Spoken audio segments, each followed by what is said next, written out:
dinner date turned into a nightmare when he snatched my phone and saw my affair. I've never been in this type of messy situation before.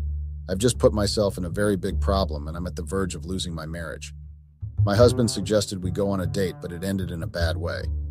My affair partner kept sending me messages while I was on a date with my husband. He got curious and snatched the phone from me. I was surprised by his actions and honestly, I didn't see it coming. My name is Daniela. I'm 27 years old. The name of my husband is James. He is 29 years old. My husband and I have been together for 7 years, but currently we're in the process of getting a divorce as a result of my infidelity. I've been cheating on my husband for quite a while now, and I feel so guilty thinking about it. I never for a day imagined that things would get out of hand and I will have to go through this fate. I didn't think that my husband would be the one to find out that I was cheating on him. What even made it painful was the fact that he found out on the date he organized just for the both of us. I'm here to let you all know about this and just hope that someone who reads this would have an idea as to how I can save myself and my marriage from this. To say that I'm desperate is an understatement, guys. I urgently need advice from you all. James is a nice guy and also a good husband.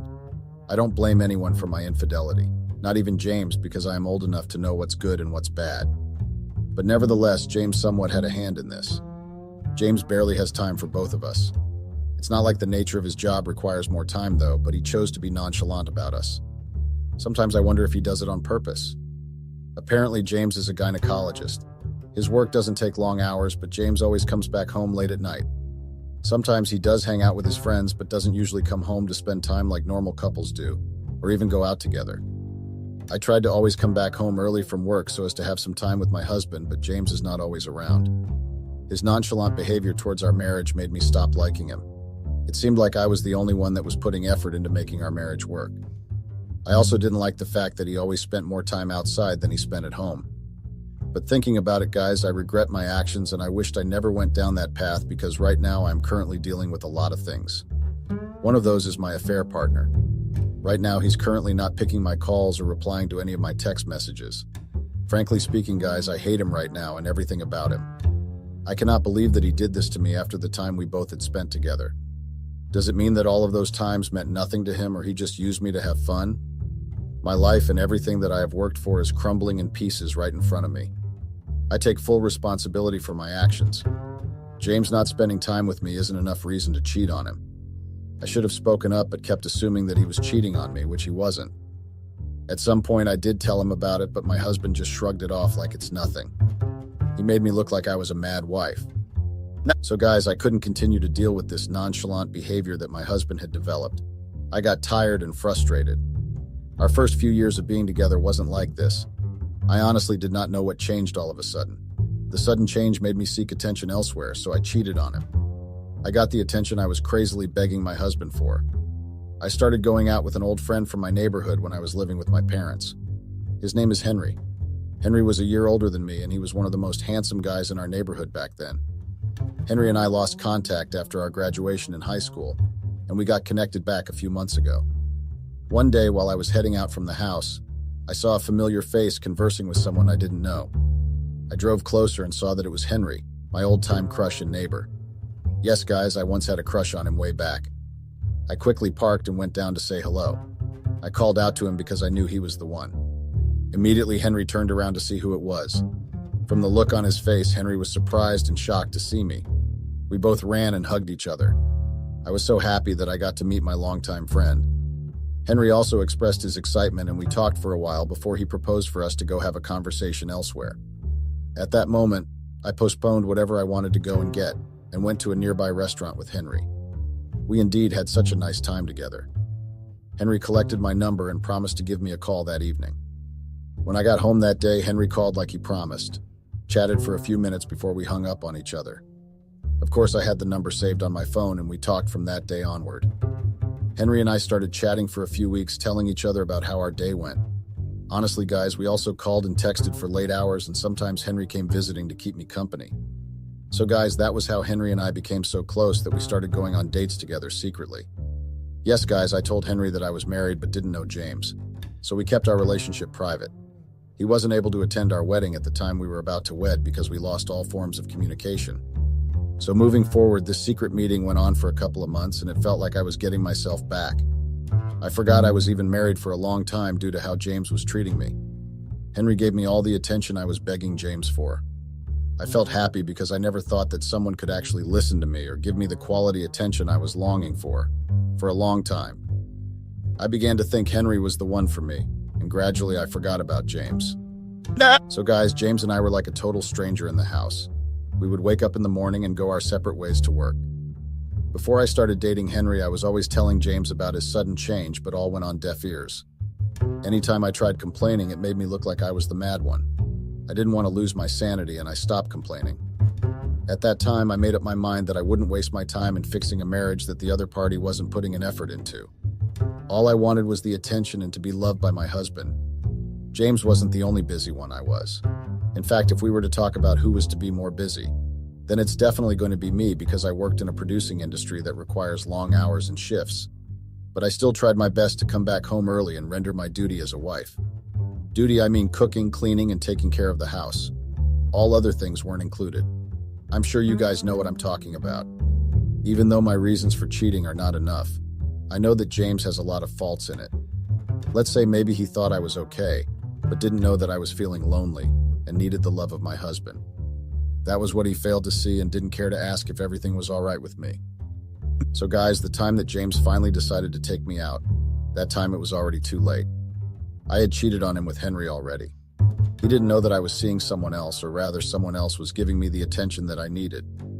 But thinking about it right now, I terribly regret everything and I wish I could turn back the hands of time. I want to make things right with him again, and I just hope he finds a way to forgive me. After the incident on our date, I couldn't get hold of myself. The reality of everything dawned on me instantly. I watched my husband acting cold towards me. He forgot for a second that I was his wife. You all needed to see the look on his face. It was terrifying. I couldn't even look him in the eyes to say anything. I ran out of words and didn't know where to hide my face. Everyone at the restaurant was literally staring at us, and those that cared to listen stayed back, even though they were done eating. I never thought that the date I yearned for so many months could be the one to end my marriage. How I wished that Henry didn't call me at that moment. I wouldn't blame him because it wasn't his fault. He called at the wrong time. But the aftermath of the whole situation is what is angering me. Henry denied me like he never knew me. To think that I went to see him and explained everything after the whole scenario that happened at the restaurant, and the cold shoulder he gave is what is paining me the most. I thought maybe he would be compassionate enough to even let me in or pretend to care, but I got the opposite of my expectations. I trusted him. That was the mistake I made. I shouldn't have. And now I am reaping the consequences of what I sowed.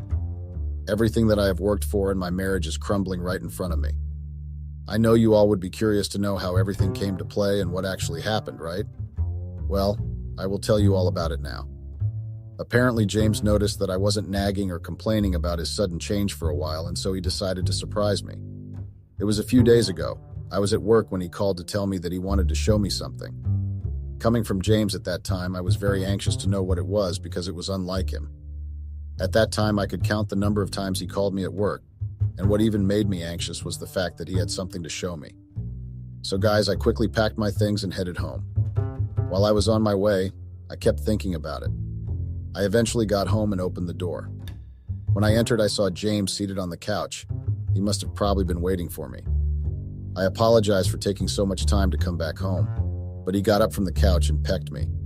He told me that he wasn't angry, and in fact, I made it on time. At that moment, my heart was beating so fast that I got goosebumps on my body. I thought maybe I was dreaming and wanted a confirmation that I wasn't. What even got me surprised was the thing James said next. Guess what, guys? James told me that he wanted us to go on a date at a nearby restaurant. That statement actually made me wonder if James was the one standing right in front of me. I was shocked and was also surprised at the same time. I was quiet for a few seconds before thinking if this was really my husband, James. I thought maybe he must have been swapped or hit his head on the wall that made him ask that. I wasn't expecting that from James, and honestly, guys, I was very surprised. I was deep in my own thoughts when my husband tapped me. I quickly recomposed myself and nodded my head in agreement. James hugged me and said we should head out immediately, but I told him that I wanted to freshen up and change into something nice before leaving. He agreed, and I went upstairs. While I was in the bathroom, I was very happy and excited that my husband had finally decided for us to go on a date.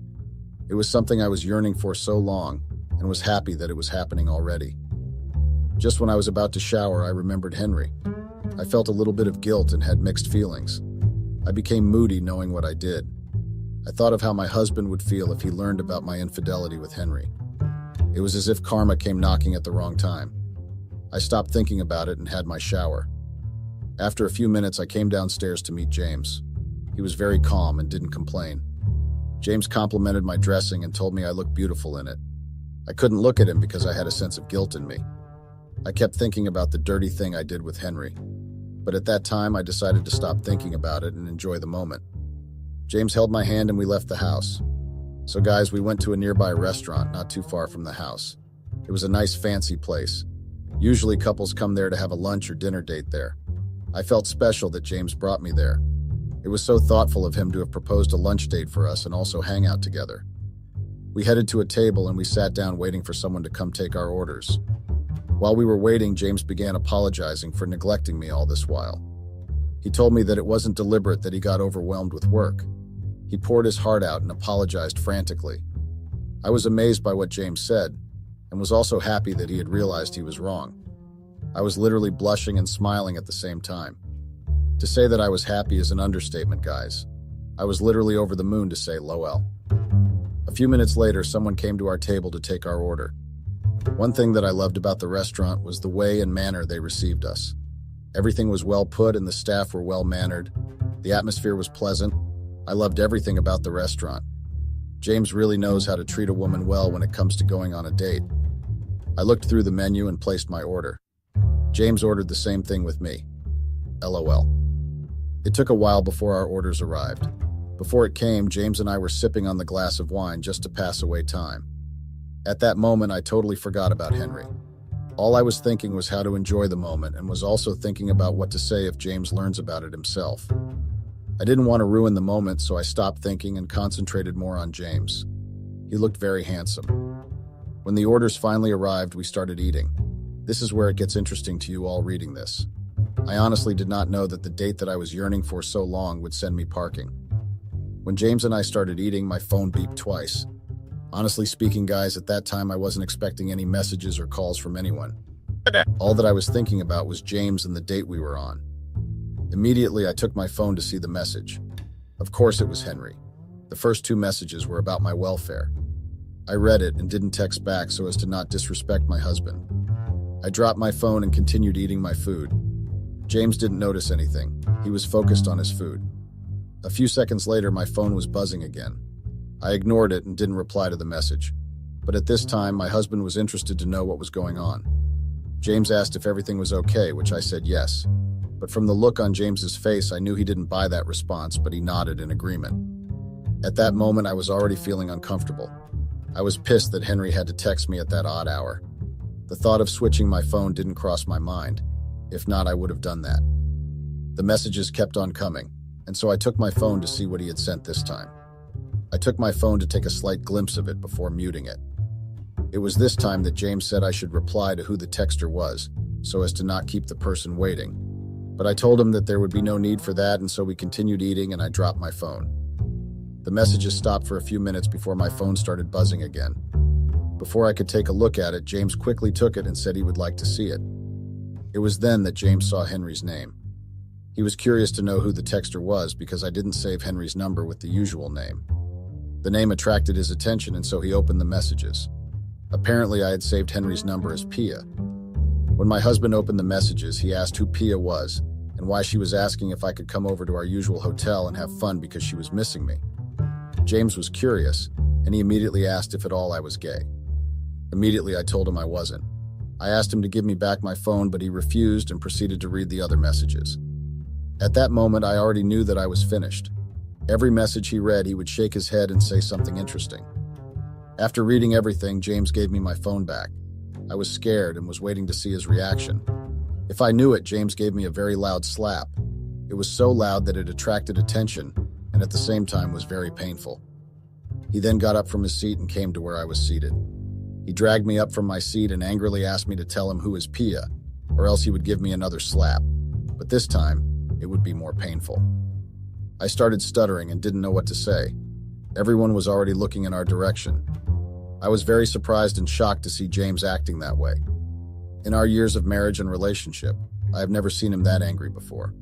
It was his dangerous side I didn't know about, and I was the one that awakened it. James dragged me out from inside the restaurant to outside the restaurant. Everyone was already staring at us. The passersby also stopped to watch. James yelled at me and told me awful things. He also made it clear that I shouldn't bother coming back home because I would hate myself if I dared to. So guys, I need your advice about this. Right now I feel ashamed of myself. The embarrassment from James at the restaurant was too cold. I wish I could erase that memory from my head. Also, I regret what I did, and I hope that James will take me back. I would be in the comments section to read what you all have to say about this. I know you all would judge me, and I'm ready to be judged, but please no nasty comments. Update. Hi guys, I'm back to complete my story, but before I continue, I want to officially say that I am now a divorced woman. Yes guys, my husband and I have officially parted ways. The last time I was here, I told you all that I and my husband were in the process of getting a divorce. Well, all efforts to make things right went in vain. James had his mind made up to divorce me. Even after I went over to the house to plead with him, but he gave me a cold shoulder and didn't think twice before sending me out. I was disgraced twice. One was at the restaurant and the other was at the house. Apparently, I pleaded with my parents to go with me and talk to James, but they bluntly turned it down. Most especially my dad. He is vigorously against infidelity. When they refused, I went over to a relative of ours, my aunt. She had pity on me and she volunteered to go with me. But she told me that I shouldn't expect anything and take whatever that comes from it because no man would accept to live with a cheater. I felt ashamed hearing those words. Of course, no man in his right senses would want to be with a cheating partner. So guys, my aunt and I went over to the house to plead with James. But guess what guys, James didn't give us a listening ear. Even if he didn't want to hear anything I had to say, he should have at least heard from my aunt. I was too embarrassed that I had to cover my face. I apologized to my aunt for bringing her into the mess I created. My aunt was compassionate and didn't judge me or yell at me for disgracing her. James made us leave the house and was yelling on top of his voice. His voice was so loud that it attracted the neighbors. All the neighbors that cared to listen came over and my ex-husband didn't disappoint. He narrated everything to them. I wouldn't blame any of them because I was the one that put myself in that disgraceful position. Who wouldn't want to watch a thing like that or even want to listen or know the full story? Absolutely anyone would want to. At that moment, I knew that there was nothing left. James had already made up his mind to not let me in. I ran into the car, leaving my aunt at that side. The scene was so embarrassing that I had to leave. The side comments and the painful words pierced into my soul. I cried bitterly. My aunt came to join me and we left the place. When I got home, I didn't think twice before signing the divorce papers. I signed it and sent it back to him. The embarrassment was too much and I kind of deserved it. I guess bad things happen to bad people, and at the end of the day, I should have seen it coming. Thank you all for reading this awful experience of mine. It's really hard having to pretend like everything is okay while it's not. I don't know why I did it, but I did it anyway, despite my boyfriend's disapproval. I was told and advised to not spend any more time with the coach because it would not end well. With stubbornness and hunger for success in my acting career, I pushed all those advice at the back of my head and continued doing what I thought was right. But nothing happened. It was purely work. Maybe the coach might have tried making a move here and there, but I knew I had a boyfriend that I loved and held in very high regards. Guess what the boyfriend did? He made my life a living hell. He made sure that I suffocate and not be able to breathe. It felt like I was in the middle of the sea. I was drowning and I was trying by all means to get out and save myself.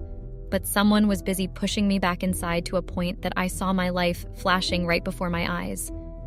It was really toxic, and I was glad that I got a chance to finally walk away from the relationship. I won't lie and say I do not miss my boyfriend, or I no longer love him because I do, and I do so much. I knew he had a problem of always thinking for himself. He was arrogant to a point that he never considered someone else's feelings. As long as his own feelings are considered, another person is not important. Did I do wrong by wanting to chase my dreams? I thought he would change, but I guess I was wrong. Please tell me what to do to fix all the mess that my ex-boyfriend had made in my career because it's no longer promising. What should I do? So Quentin, my boyfriend, male 27, and I, female 25, met at an ultra music festival that always takes place around March 20-something in Miami. It is a 3-day festival, and I always make sure not to miss it. Well, me and my siblings always made sure to never miss it. It was like our tradition to always attend an ultra music festival. So as we were busy dancing and enjoying the music with my siblings, I decided to leave them a little and go to some trailer that was selling food and drinks. When I got here, I ordered my food since I was somehow hungry, and as I was about to pay, there came this handsome, random guy. He greeted us, me and the food seller, and the seller that he was going to pay for both my order and his. Well, at first I found that really weird and unsettling because in my world we no longer had good Samaritans. So I wondered what the guy had wanted because we didn't even know each other. So I thanked him for the kind gesture and we continued chatting for a while. He was actually a very fun and sophisticated guy. Besides his charming and handsome self, he was what we call the IT guy. His blue hazel eyes were very hypnotizing. He was also a very sweet person and good company. We hung around for like an hour or two until one of my siblings approached us and told me that we had to go since it was getting pretty late.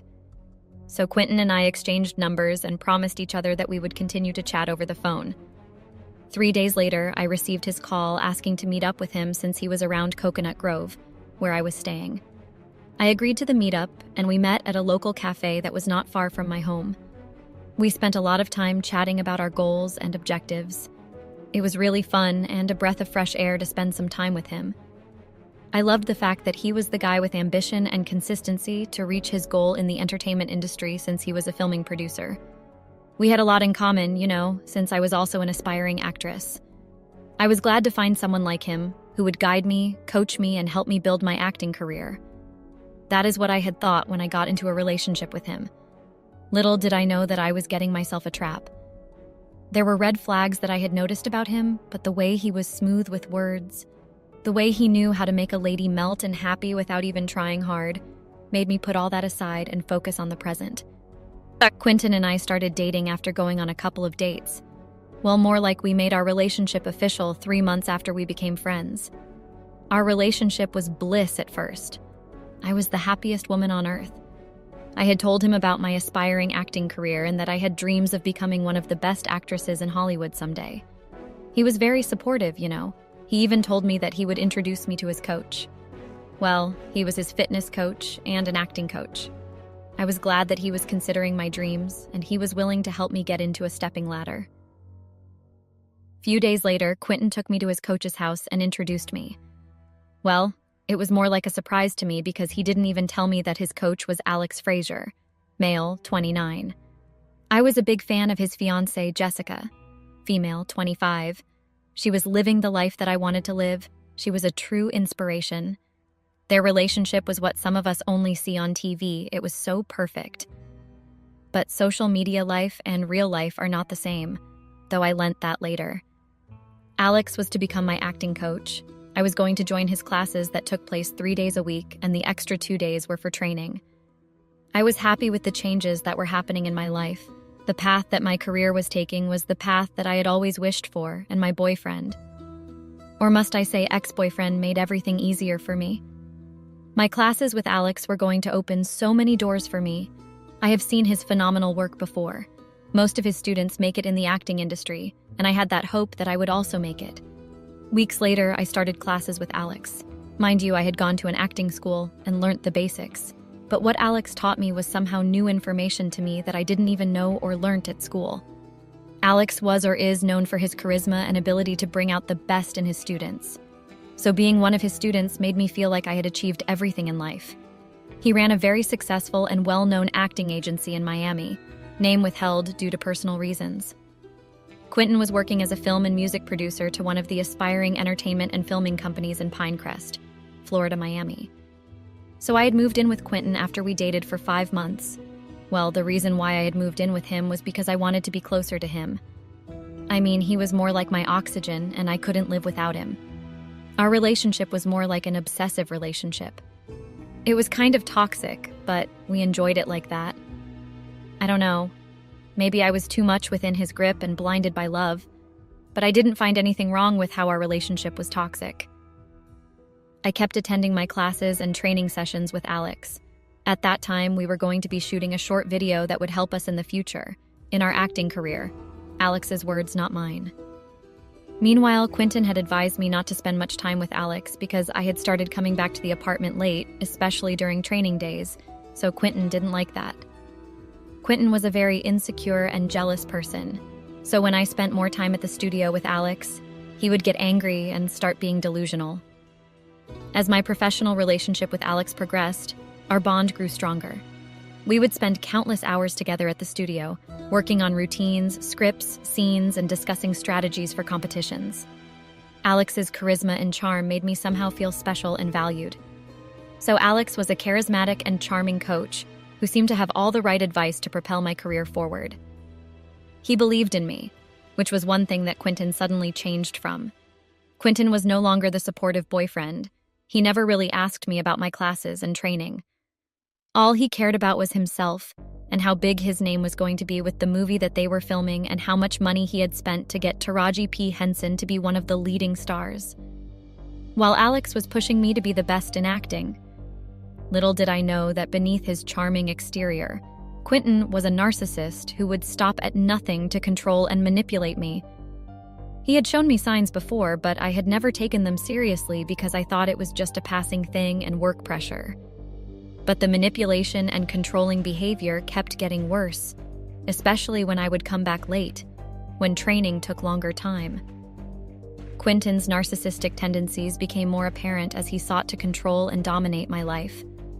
He would undermine me in the presence of other uprising actresses, making me doubt my abilities and isolating me from my teammates. Yes, he knew everything I was doing during classes and training sessions. He even knew about my projects that Alex would give us to work on. But he never really asked me about anything. I felt trapped, unable to escape the clutches of my narcissistic boyfriend. One night, after a particularly grueling training session, I found myself seeking solace in Alex's arms. We spent the night together, and for a brief moment, I believed that my dreams were finally within reach. However, as days turned into weeks, I realized that my relationship with Quentin had taken a dark turn. He became someone I wouldn't recognize and didn't know. As the evening progressed, the line between our professional and personal relationship became blurred. I found myself caught in a whirlwind of emotions and gave in to the allure of the moment, spending the night with Alex. The next morning, reality hit me like a ton of bricks. She woke up with a sense of guilt and confusion, realizing the consequences of my impulsive decision. However, the aftermath of that night was far worse than I could have anticipated. My mind kept ringing Quentin's name and reminded myself that if he was to find out, hell would break loose and it would jeopardize my relationship with Quentin. But I didn't do anything with Alex, so it was not supposed to be a big deal, right? About a week later, Quentin went to New York for his film shooting. Mind you, he told me that the day before, well, more like the night before. I didn't know who Quentin was anymore. He had changed to be this dark person with a dark aura. I tried addressing the issue that we were facing with him, but he just told me that he was fine. He was just dealing with work and told me how high the pressure was for him. He promised me that he would get back to his original self and make it up to me when they are done filming the movie. The tension was too thick at the house, to a point that it even affected our intimate moments. Quentin was no longer the romantic Quentin. He was focused on what he was doing. And what would break my heart more was the fact that he wouldn't want to at least show up and show me support when we do training or shooting short scenes that would be involved on our acting resumes. One night, I was alone in the house, all bored and missing Quentin a lot. As I was busy scrolling down my social media feeds when I received a text message from Alex. It was really surprising because our classes were going to continue the upcoming Monday.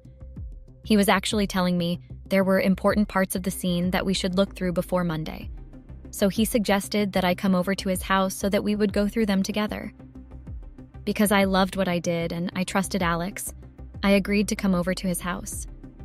In my head, I was telling myself that nothing was going to happen, and the guy had a fiancé, so I was safe. Little did I know that when I got there, the fiancé was not present. Alex told me that she had gone home since there was a crisis that needed her attention. So we went through the scenes. We would also take short breaks and speak about our lives in general and our relationship fears. I ended up opening up about my relationship problems. Alex was a very good listener and a good advisor, so I didn't think confiding in him about what I was facing in my relationship with Quentin would actually cost me a lot. However, as the days passed, I noticed a gradual change in my professional life. Projects I had been working on with Alex diligently started to fall apart, important emails went unanswered, and my reputation began to suffer. I got confused and distraught. I couldn't understand why my once promising career was spiraling downward. Few days later, Quentin got back from New York. Mind you, he had gone for the whole month, and during that month, he had only called me a few times to check up on me. I had even thought that he was having an affair outside our relationship. I mean, I didn't know how to explain his sudden behavior and control freak tendencies. So one day he came back fuming. I was confused by why he was angry. I wondered what had happened at work. Little did I know that the guy that I love was actually angry at me. I was the problem. I tried speaking to him, but he kept asking about what he said to me, and asked if he had ever told me that I shouldn't spend more time with Alex and why I was spending the night at his house. I was shocked by his revelation. I didn't know what to say. My tongue just got tied for some reason. So Quentin, fueled by his own ego and desire for control, started sabotaging my every move. He would criticize my performance, belittle my achievements, and constantly remind me that I owed my success to him. After those hurtful words that he had said, my confidence began to crumble, and I felt trapped in a toxic cycle of love and manipulation. His words were a very sharp stab in my heart. I was not expecting that from him. It was very low even for him. Months later, as my career took a downward spiral, I started questioning if my relationship with Quentin was worth sacrificing my dreams. I was determined to break free from his grip. I sought the support of my siblings, since they were the only friends I had, and parents, who had noticed the change in her demeanor. My family encouraged me to stand up for myself and reclaim my independence. My heart still yearned for Quentin's love and hoped that maybe he would change someday and be the Quentin that I had fallen deeply in love with. I knew he loved me, but sometimes love alone was not enough if you are happy. I tried talking to Alex about the sudden turn of events and tried to reason with him to at least conduct online classes with me because I would not be able to attend since Quentin was always with him during his free times. And the guy refused, telling me that he can no longer be my acting coach. I should try other acting agencies. I knew there and then that everything that I had worked hard for was slowly vanishing right before my eyes. One day, as I was going through Quentin's phone, I needed to find answers on why Alex would bail out on me all of a sudden. I knew that they had talked about me since they were close friends. I stumbled upon a conversation between Quentin and a mutual acquaintance, not Alex. To my horror, I discovered that Quentin had been intentionally sabotaging me behind my back. The conversations mentioned that he felt threatened by my success and wanted to ensure that I remained dependent on him. I couldn't believe it. I kept reading everything with my hands trembling and tears streaming down my face. The fact that I was one step ahead to the top, I was actually like a foot away to my success. The doors to my acting career were actually waiting for me to enter. But all that took 100 steps down to destroy me and my career. Just because of one night that I had spent with Alex, working on some scenes and scripts. I lost everything. Spending time with Alex cost me a lot. It cost me the love of my life, my future, my career, and took me straight to the bottom of the ladder.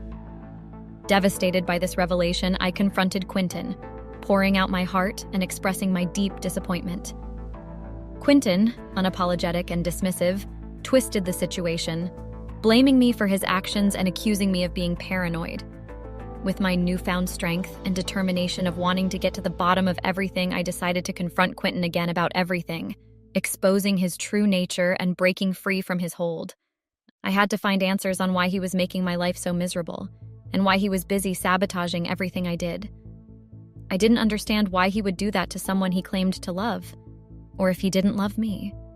I was not about to feel guilty about something that I knew wouldn't put our relationship into such strings, because he knew I loved him so much to do that to him. I respected him as my partner, even though sometimes he was not deserving my respect. I left with shattered dreams and a sense of betrayal. I found myself at a crossroads. It was like I didn't know where to go or where to turn. I actually had no direction, and it was really weighing me up.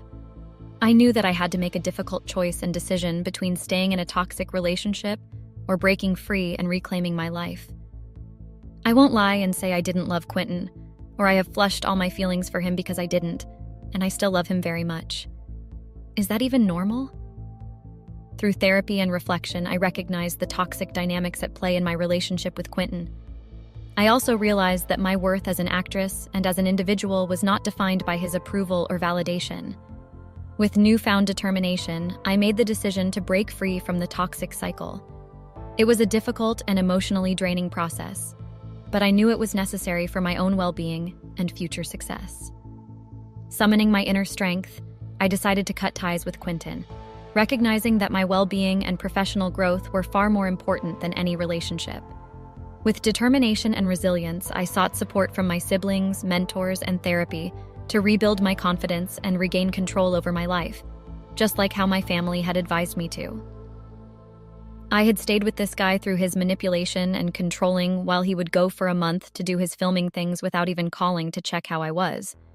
But because I had spent 2 nights with Alex, but it was strictly work-related, nothing else. So I realized that my success was not dependent on a toxic relationship, but on my own hard work, dedication, and talent. Slowly but surely, I began rebuilding my life, finding a new coach who believed in my abilities and supported me unconditionally.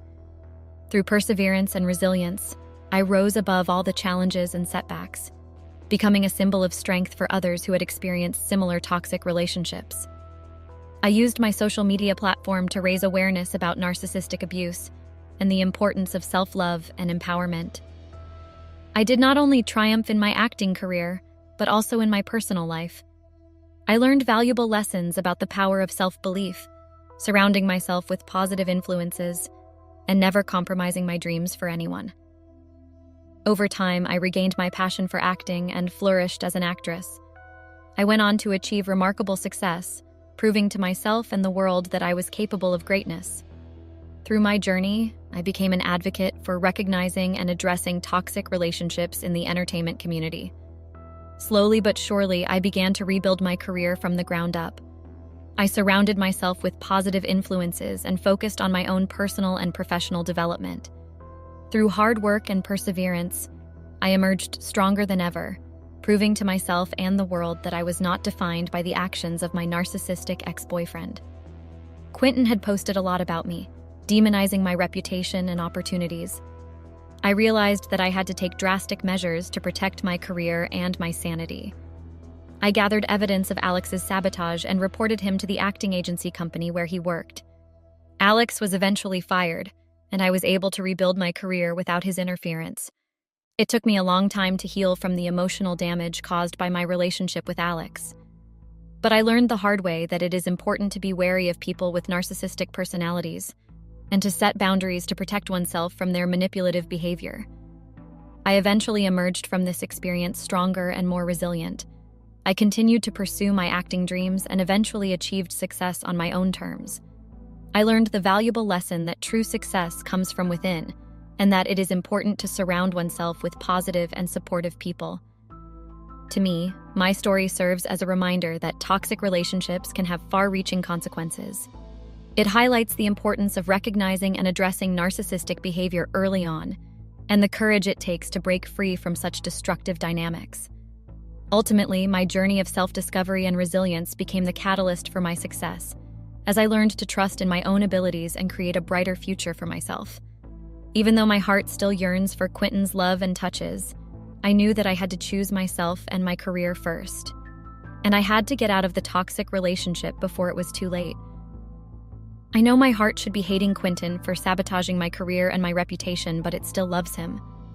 Am I wrong for wanting to get back with him and try and help him overcome his narcissist behavior? Because if it goes untreated and unspoken, it would become worse and he would do it to someone else. Please advise me, what should I do?